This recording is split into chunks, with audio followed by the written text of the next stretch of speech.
I've locked myself away in this cabin to write a children's book. This cabin's in the middle of nowhere. There's no TV, no noisy traffic, and it's the kind of place that forces you to slow down, forces you to let your mind wander, and honestly, that's where the best ideas come from. So, last time you saw me on this channel, I was on a roof learning to thatch again, and this time, it's been a while, my god, this time I have locked myself away in a cabin for 3 days. Sounds normal.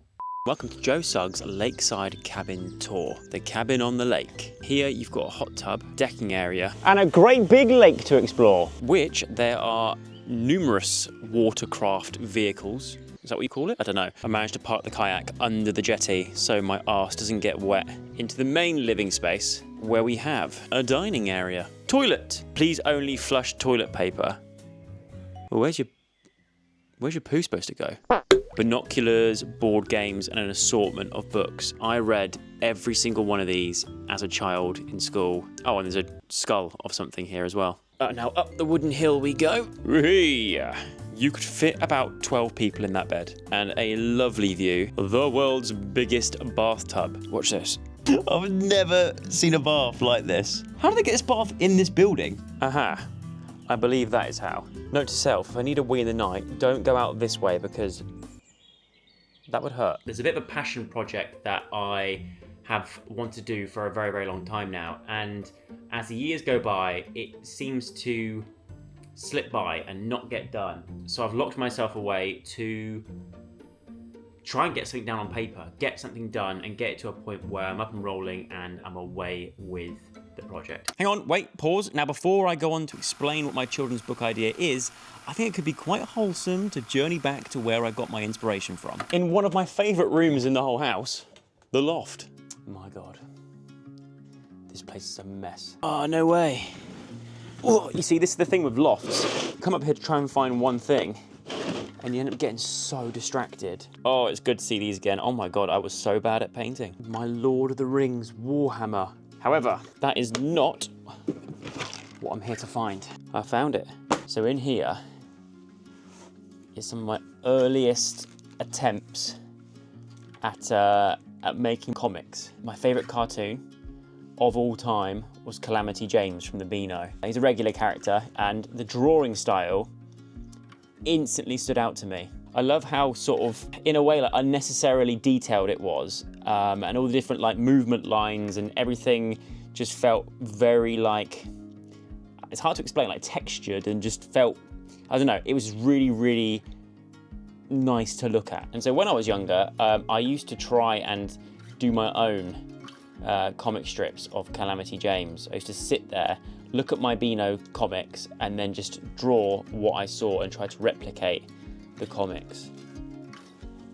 Admittedly, some of them didn't get finished. Odysseus, was it Odysseus? When he meets a Cyclops. I have not improved much since these days.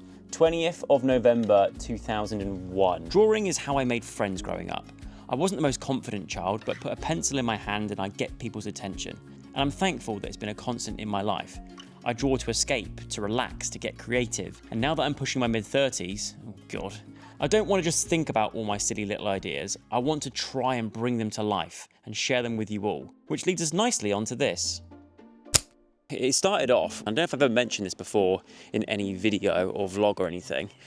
When I was a young child, I had an imaginary enemy. It wasn't an imaginary friend, it was an imaginary enemy called Hoopy Dart, which is, once again, a really random name, but I was young. That's the name I came up with in my head or in my dreams. And I used to dream about this imaginary enemy, and it was this sort of slimy creature with these big, round, like dish-like eyes and like sharp teeth. It stuck with me. It was terrifying. It's probably my first nightmare I think I had as a child that I can vividly remember. And I wanted to do a story based around this imaginary enemy that I had. But as I was thinking and developing it, I don't want him to be an evil character. I want to turn him into a fun, wacky, kind of lovable character. So the current idea is this. I don't actually know if this will make it into the edit because it may still change. But essentially, Hoopy, the way he's brought into the world is by a young boy called Felix, currently. He might change his name, don't know yet. He is told by his grandfather that if you want to summon your new best friend, the best way to do it is to fart into a jar and bury it, marinate it for 24 hours, come back to it, release the fart out of the jar, and boom, you have your very own fart friend. And in Felix's case, it's Hoopy. Hoopy has gone from a terrifying creature and a nightmare that I used to have to a lovable, mischievous, wacky fart thing that comes out of a jar. That's where I'm at. It's the sort of thing that I would have loved to have read about when I was a child. So I'm hoping that I'm on the right track. Like I said, I'm here to do a lot of development to try and work out how it's going to work, to get some chapter breakdowns done, hopefully start writing it and illustrate some of the characters. So a lot of work to do. So I'm going to stop yapping and get back to writing. So now I've attempted to explain the idea in my head to you. It was time to get said head down and start creating. Now what seems to work for me is to block out an hour to write or draw, and then when the hour's up, go and do something completely unrelated that isn't involving a phone. In this case, kayaking, or as I call it, aggressively wobbling in a plastic tube while contemplating plot holes. But hey, stepping away like that and doing something that's less stimulating is often when the good stuff sneaks up on you. Even the other day when I was telling my friends the idea of this book, the first thing I heard was the same thing that I used to hear all the time as a child and growing up, and that was, how on earth does your mind come up with this kind of stuff? Which to me, in my head, I don't think it's anything special or anything that hasn't been thought of before, to be honest.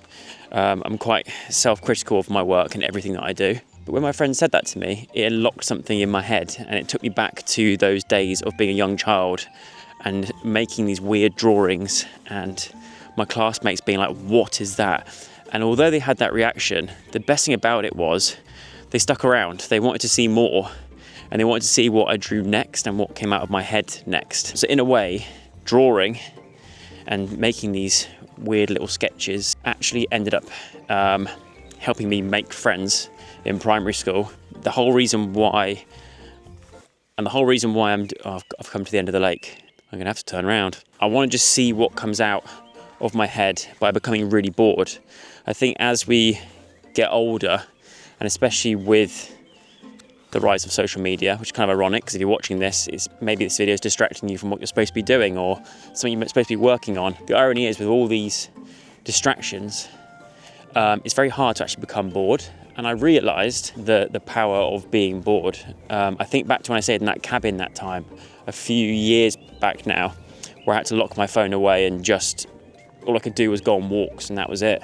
And then by getting bored and not having my phone with me or anything that I could use, I had all these like ideas come streaming into my head. The best way for me to come up with new ideas and to think of things and to come up with things that excite me is to quite literally get so bored that my mind starts making up scenarios and inventing characters and worlds and things like that.